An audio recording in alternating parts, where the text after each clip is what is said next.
తెలంగాణ రాష్ట్రంలో మళ్ళీ ఉద్యమం మొదలైందా అన్నట్లుగా ఉంది. హన్మకొండ జిల్లా ఎలుకతుర్తి మండల కేంద్రంగా ఈ నెల 27న జరగబోయే బీఆర్ఎస్ సిల్వర్ జూబ్లీ వేడుకలకు ఏర్పాట్లు అంగరంగ వైభవంగా ఇక్కడ సిద్ధమయ్యాయి. ఉద్యమ నేతగా బీఆర్ఎస్ అంటేనే దాస్యం వినయ్ భాస్కర్ అంటేనే బీఆర్ఎస్ అన్నట్లుగా ఇక్కడ ఉమ్మడి వరంగల్ జిల్లాలో తెలంగాణ ఉద్యమాన్ని లేవనెత్తిన ఉద్యమ నేతలు ఇక్కడ ఉన్నారు. మాజీ ఎమ్మెల్యే దాస్యం వినయ్ భాస్కర్ గారు, సతీష్ బాబు గారు ఉన్నారు. వారిని అడిగి ఈ ఏర్పాట్లను గురించి తెలుసుకుందాము. నమస్తే అన్న. నమస్తే. ఈ నెల 27న జరగబోయే సిల్వర్ జూబ్లీ వేడుకలకు ఎట్లాంటి ఏర్పాట్లు చేస్తున్నారు? బ్రహ్మాండంగా వచ్చేటువంటి మరి ప్రజానికానికి ఏ అసౌకర్యం కలగకుండా లక్షలాది మంది వచ్చేటువంటి ప్రజానికానికి మరి పార్కింగ్ ప్లేస్తో పాటు అంటే దూరంగా ఉండకుండా మరి సభాస్థలికి దగ్గరనే ఉండే విధంగా ఒక సుమారు 1268 ఎకరాలు ఇప్పటివరకు సేకరించడం జరిగింది. ఇంకా 300 మంది రైతులు కూడా మా స్థలం కూడా తీసుకోవాలని చెప్పి వాళ్ళు కూడా కోరటం జరిగింది. అంటే మొత్తానికి బ్రహ్మాండమైన ఏర్పాట్లు చేస్తున్నాం. మరి వేసవిని దృష్టి పెట్టుకొని కేసీఆర్ గారు ఆదేశించడం జరిగింది. వచ్చినటువంటి పబ్లిక్ ప్రజానికానికి బీఆర్ఎస్ పార్టీ శ్రేణులకు మరి చల్లటి నీళ్ళు అందియాలని చెప్తే లక్షలాది మరి చల్లటి నీళ్లు బాటిల్స్ కూడా అందించడానికి సిద్ధంగా ఉన్నాం. వీటితో పాటు మజ్జిగ కూడా అందియాలని చెప్పి కేసీఆర్ గారు ఆదేశించడం జరిగింది. వేలాది మరి డబ్బాలలో మరి ఇవన్నీ కూడా ఐస్ క్యూబ్స్తో ఏర్పాటు చేయడం జరిగింది. ఇదే కాకుండా వేలాదిగా మరి వాహనాలు వస్తున్నటువంటి దాన్ని దృష్టి పెట్టుకొని మరి ట్రాఫిక్ పోలీసింగ్ కూడా మరి ఏర్పాటు చేయడం, సుమారు మా బీఆర్ఎస్ పార్టీ శ్రేణులు 2000 మంది మరి సుశక్తులైనటువంటి వాళ్ళందరినీ కూడా ట్రైనింగ్ ఇవ్వడం జరిగింది. ఎక్స్ సర్వీస్ మెన్ కానీ రిటైర్డ్ పోలీసు వాళ్ళు అందరూ కూడా పార్టీ మీద అభిమానంతో మా 2000 మంది కార్యకర్తలకు మరి ట్రైనింగ్ ఇవ్వటం జరిగింది.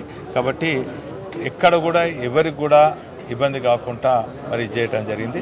పార్కింగ్ ప్లేసెస్ కూడా ఏ జిల్లాలో ఎక్కడ పార్కింగ్ ప్లేస్ చేయాలని చెప్పి ఆ లొకేషన్స్ కూడా సంబంధించిన జిల్లా వారికి సమాచారం ఇవ్వటం జరిగింది. ఆ జిల్లా నాయకులు కూడా రోజువారీగా వచ్చి ఇక్కడ వారికి కేటాయించిన స్థలాన్ని చూడటం జరుగుతుంది. కాబట్టి బ్రహ్మాండంగా అంటే వాస్తవంగా చెప్పాలంటే తెలంగాణ ప్రజానికమంతా కూడా ఈ సభ వైపు చూస్తున్నారు. కేసీఆర్ గారి సందేశం వినాలని చూస్తున్నారు. అంటే ఉద్యమ నేత కేసీఆర్ గారు ఈ ప్రాంతాన్ని ఎంచుకోవడానికి ప్రధాన ఉద్దేశం ఏంటి? అంటే ఇది అనువైనటువంటి స్థలంగా మరి భావించడం జరిగింది. ఎందుకంటే ఇక్కడ చూసినట్టయితే ఇటు మెదక్ జిల్లాకు సంబంధించిన సిద్దిపేట కానీ, ఇటు కరీంనగర్ కానీ, ఇటు వరంగల్ కానీ, నల్గొండ కానీ అనువైనటువంటి స్థలం ఇక్కడ ఉంది. అంటే స్థలం కూడా సుమారు 1500 ఎకరాలు దొరికింది కాబట్టి ఇక్కడ ఎన్నుకోవటం జరిగింది. అంటే గతంలో ఇట్లాంటి సభలు జరిగి సక్సెస్ అయినాయా? ఆ సెంటిమెంట్ ఏమైనా ఉందా కేసీఆర్ గారికి? 100% వరంగల్ జిల్లా పరిధిలో ఉన్నటువంటి హన్మకొండ జిల్లా పరిధి కాబట్టి గతంలో కూడా కేసీఆర్ గారు ఏ సభ పెట్టినా కూడా ఉద్యమ సమయంలో అనుకోండి, అధికారంలో ఉన్నప్పుడు అనుకోండి, ఇప్పుడు ప్రతిపక్షంలో ఉన్నాడు, ఏ సభ అయినా కేసీఆర్ అంటేనే సభలకు రికార్డ్ బ్రేక్. కాబట్టి ఇంత సభ మళ్ళా దేశంలో ఉన్నటువంటి ఏ రాజకీయ పార్టీ కూడా పెట్టజాలదు, సక్సెస్ కూడా కాదు. రేవంత్ సర్కారు విషయంలో ప్రజలే కాదు సొంత పార్టీకి సంబంధించిన చిన్న స్థాయి కార్పొరేటర్లు కానీ మాజీ అంటే ఎమ్మెల్యేలు కానీ ఇంకా నాయకులు కార్యకర్తలు కూడా మళ్ళీ సొంత గూటికి చేరాలన్న ఆలోచనలు చేస్తున్నారు. అట్లాంటి వాళ్లకు మళ్ళీ పార్టీలోకి ఆహ్వానం ఉంటుందా? అంటే అదంతా కూడా పార్టీ నిర్ణయించుకుంటామండి. ఏ స్థాయి ఏదైనా కూడా మరి పార్టీలో చర్చించిన తర్వాత కేసీఆర్ గారి నిర్ణయం మేరకు నడుస్తుంది. థ్యాంక్ యూ అండి. నమస్తే సార్. కేసీఆర్ గారు ఎప్పుడు వరంగల్కి వచ్చినా కెప్టెన్ లక్ష్మీకాంతారావు గారికి ఇంటికి ఖచ్చితంగా వస్తారు. అది అంటే సెంటిమెంట్గా భావిస్తారా? ఇట్లా అంటే అటువంటి అనుబంధం ఉందండి. సెంటిమెంట్ అని నేను మాట్లాడా కానీ అటువంటి అనుబంధం మొదటి నుంచి కూడా కేసీఆర్ గారితో మా కుటుంబానికి ఉంది. కాబట్టి వారు ఉద్యమ సమయంలో కూడా చాలా సాయం మా దగ్గరికి వెళ్ళి ఉద్యమం ఎటు ఈ విధంగా తీసుకెళ్ళాలి, జయశంకర్ గారు, ప్రొఫెసర్ జయశంకర్ గారు, నాన్నగారు, కేసీఆర్ గారు వీళ్ళందరూ డిస్కస్ చేస్తారు. కాబట్టి మొదటికెళ్ళి కూడా అక్కడ ఉండే ఒక పద్ధతి ఏర్పడ్డది. కాబట్టి ఆ విధంగా వారు కేసీఆర్ గారు ఖచ్చితంగా వరంగల్కి వచ్చినప్పుడు మా దగ్గరకు వస్తారని తెలియజేస్తాం. కెప్టెన్ లక్ష్మీకాంతరావు గారి ఇంట్లో వస్తారని తెలియజేస్తాం. అంటే ఖచ్చితంగా అంటే ఉద్యమ కాలం నుంచి మీరు చూస్తున్నారు కదా కేసీఆర్ గారిని, అంటే ఒక పార్టీ పెట్టి ఒకటే సైనికుడుగా నడిచి ఇంతమందిని పోగు చేసుకొని ఉద్యమం చేసి విద్యార్థులందరినీ కూడా ముందుంచి అసువులు బాసేలా చేసిండు అనే విమర్శలు వినిపిస్తున్నాయి. ఇది ఎంతవరకు కరెక్ట్? విమర్శలు అయితే నేను అనుకుంటున్నానండి. కేసీఆర్ గారు తెలంగాణ రాష్ట్రం రావాలని చెప్పి వారు కూడా చాలా త్యాగం చేసిండ్రు. ప్రాణత్యాగానికి కూడా సిద్ధమైనరు వారు. ఈ యొక్క సైకిల్ లోపల తెలంగాణ రాలే అని చెప్పి కొంతమంది మన యువకులు మీరు అన్నట్టు కొన్ని అసలు భాష జరిగింది. అది ఉద్యమ స్ఫూర్తితో తీసుకోవాలి తప్ప వేరే లెక్క తీసుకోవద్దు. అది కాకుండా ఎవరెవరైతే మనకు రికార్డ్ ప్రకారంగా ఏ కుటుంబం అయితే ఈ యొక్క తెలంగాణ ఉద్యమంలో కూడా చనిపోయినారో ఆ కుటుంబానికి ప్రతి ఒక్కరు కూడా కేసీఆర్ గారు తెలంగాణ వచ్చిన తర్వాత ప్రభుత్వం ఏర్పడిన తర్వాత వారికి ఉద్యోగాలు కూడా ఇవ్వడం జరిగింది. అంటే ఇవన్నీ కూడా ఎందుకంటే తెలంగాణ ఉద్యమం కోసం వాళ్ళు కొట్లాడిన కాబట్టి వాళ్ళు మనం సహకరించాలని ఒక మంచి ఉద్దేశంతో కేసీఆర్ ముందుకు పోయినారు. అందరి సహాయ సహకారాలతో అందరి త్యాగాలతో వాళ్ళు తెలంగాణ సాధించుకున్న విషయం వాస్తవం అని తెలియజేస్తుంది. 10 ఏళ్ళు కేసీఆర్ గారి ప్రభుత్వం అధికారంలో ఉన్నప్పుడు ఉద్యమకారులకు సముచిత స్థానం కల్పించలేదన్న కొంత వాళ్ళు అలగడం కానీ అట్లాంటివి చేసిండ్రు. అట్లాంటి వాళ్ళు కొంత పార్టీ చేంజ్ అయ్యిండ్రు. ఒకవేళ మళ్ళీ కేసీఆర్ గారి ప్రభుత్వం వస్తే అట్లాంటి ఉద్యమకారులకి న్యాయం చేసే విధంగా మీ కుటుంబానికి కేసీఆర్ గారికి ఉన్న అనుబంధంతో మీరు ఏమైనా చెప్పగలుగుతారా? వాస్తవంగా చెప్పాలంటే ఎవరు కూడా పోలేదండి. ఉద్యమకారులు ఎవరు కూడా కేసీఆర్ గారు వదిలిపెట్టి వెళ్ళలేదు. కేసీఆర్ గారిని వదిలిపెట్టి పోయిన వాళ్ళు పదవుల కోసం వచ్చిన వాళ్ళు పదవుల కోసం పోయిన తప్ప వేరే రకంగా పోలేదు. అది మాత్రం ఫ్యాక్ట్. మీరు మళ్ళీ వాళ్ళు వస్తే తీసుకుంటారా అనేది మాత్రం మనం వారు నిర్ణయం తీసుకుంటారు. మా ఇంతకుముందు వినయ్ భాస్కర్ గారు చెప్పినట్టు పార్టీ నిర్ణయం ప్రకారం ఏదైనా చేస్తామని తెలియజేస్తున్నాను. ఎందుకంటే ఒక్కసారి ఉద్యమంలో మేము తెలంగాణ కావాలని చెప్పి ఉద్యమంగా 2014 కన్నా ముందు వచ్చిన వాళ్ళు ఎవ్వరు కూడా పార్టీని వదిలిపెట్టిపోలే. కేవలం పదవుల కోసం వచ్చిన వాళ్ళు మాత్రమే పార్టీ వదిలిపెట్టిపోయినని మాత్రం స్వచ్ఛంగా తెలియజేస్తున్నాను. వారి గురించి మరి మా సార్ ఏం మాడతారో వారు ఏం నిర్ణయం తీసుకుంటే దాని ప్రకారం వెళ్తామని తెలియజేస్తున్నాను. అంటే మీరు అధికారంలో ఉన్నా లేకున్నా ఒకే కాన్ఫిడెన్స్తో ఉంటున్నారు కదా, ఉద్యమ నేతలుగానే ఉన్నట్టుగా కనిపిస్తుంది.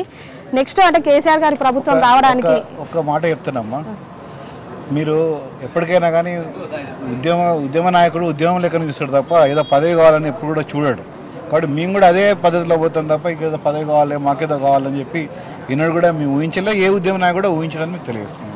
అంటే కాంగ్రెస్ ప్రభుత్వం వైపు ప్రజలు తిరగడానికి ఏ లోటుపాట్లు ఉన్నాయి 10 ఏళ్ళ అధికారంలో ఉన్నప్పుడు? మీకు తెలియదు ఏమున్నది. కాంగ్రెస్ ప్రభుత్వము మహిళలకు 2500 రూపాయలు ఇస్తా అని చెప్పి ఆ రోజు ప్రతి ఇంటికి తిరిగి 6 గ్యారెంటీలని సంతకాలు తీసుకొని పోయినరు వాళ్ళందరూ కూడా. మరి అవన్నీ ఇంప్లిమెంట్ చేస్తుందంటే వారి మీద వ్యతిరేకత రాకపోవచ్చు, కానీ ఇంప్లిమెంట్ చేయలే కాబట్టి వ్యతిరేకత వస్తుంది. ఇక దాంట్లో చెప్పేదేమో మీకు ఏదైతే వాళ్ళు మేనిఫెస్టో తీసుకున్నారో ఆ manifesto implementation is not there. Only 1-2 తప్ప వేరే చేయలేకపోయింది వాళ్ళు. మరి ఆ మేనిఫెస్టో ఇంప్లిమెంట్ చేస్తే వాళ్ళ వీక్కే ఉండుకోవచ్చు, కానీ చేయలే కాబట్టి కేసీఆర్ గారు మేనిఫెస్టోలో లేని కూడా ఇంప్లిమెంట్ చేసిండ్రు. ప్రజలకు ఏం అవసరం ఉందో అది చేసింది కాబట్టి తప్పకుండా కేసీఆర్ వారిపై మొగ్గు చూపిస్తుందని తెలియజేస్తుంది. అయితే 27న జరిగే ఈ సభకు సంబంధించి ఆ ప్రచారాలు బ్యానర్లు కట్టినా వాల్ పెయింటింగ్ చేసినా కూడా కాంగ్రెస్ నాయకులకు సంబంధించిన వాళ్ళు కొంతమంది వాటిని తుడిపేసి రేవంత్ రెడ్డికి సంబంధించిన కొటేషన్స్ కొడుతున్నారు అనేది ఒకటి వినిపిస్తుంది. కనబడుతున్నాయి కూడా కొన్ని జిల్లాలో. కనబడలేదు నా నియోజకవర్గం లేదు, నాకు ఎక్కడ భూపాలపల్లి జిల్లాలో అట్లాంటి తారసపడింది. నాకు తెలియదు, నేను ఎట్లా మాట్లాడతాను. నాకైతే అటువంటిది ఏం కనబడలేదు. బ్రహ్మాండంగా ఇంకా మా నాయకులే పెయింట్ వేసుకుంటారు కేసీఆర్ జిందాబాద్ అని చెప్పి రాస్తున్నారు, ఫోటోలు పెట్టి పంపిస్తున్నారు. మాకు అంత గొప్పగా ఉంది మా దగ్గర మాత్రం. అంటే ప్రజలు స్వచ్ఛందంగా ఈ సభకు వస్తారంట? స్వచ్ఛందంగా వస్తున్నారు. ఈ సభ ద్వారా అంటే ఏం చెప్పగలుగుతారు మీరు? సభ ద్వారా ఒకటే మేము తెలియజేసుకున్నాం, ఇప్పుడున్న ప్రభుత్వము ఏదైతే ప్రజలను మోసం చేసి గద్దె మీదకి వచ్చింది. మీరు నిజంగా నిలబెట్టాల్సుకుని నిలబెట్టండి, లేకపోతే ప్రజలు మాత్రం మీరు నమ్మే పరిస్థితి లేదని మాత్రం తెలిసిపోతుంది సార్ తెలియజేస్తుంది. అంటే ఈ దెబ్బతో కాంగ్రెస్ సర్కారు పక్క జరుగుతుంది అంటారా? తెలియదు, వాళ్ళ ఇష్టం, మా చదవలేదు కదా, అది వాళ్ళ ఇష్టం. మరి థ్యాంక్ యూ. ఇది 27న జరిగే బీఆర్ఎస్ సిల్వర్ జూబ్లీ సభతో రేవంత్ సర్కార్కు ఇబ్బంది కలుగుతుందని చెప్తున్నారు. సీఎం రేవంత్ రెడ్డి ఇచ్చిన హామీలు గ్యారెంటీలు అన్నీ కూడా తుంగలో తొక్కాడు. అవన్నీ ప్రజలు గమనిస్తున్నారు. 2001 నుంచి ఇప్పటి వరకు ఉద్యమ నేతగా ఉన్న కేసీఆర్ గారు అదే తరహాలో ప్రజల బాగులు చూసుకుంటున్నాడు. వాళ్ళ సమస్యలను పరిష్కరించే దిశగానే ముందుకెళ్తున్నాడు. పదవుల కోసం అధికారం కోసం కాదని చెప్తున్నారు. 27న జరగబోయే ఎల్కతుర్తిలో జరగబోయే సిల్వర్ జూబ్లీ వేడుకలు ఖచ్చితంగా తెలంగాణ రాష్ట్ర ప్రభుత్వానికి హెచ్చరికగా మారబోతుందని చెప్తున్నారు. దాస్యం వినయ్ భాస్కర్ గారు, సతీష్ బాబు గారు, ఎల్కతుర్తి మండల కేంద్రం నుంచి. కెమెరా పర్సన్ సతీష్తో సోనీ, వరంగల్ టైమ్స్.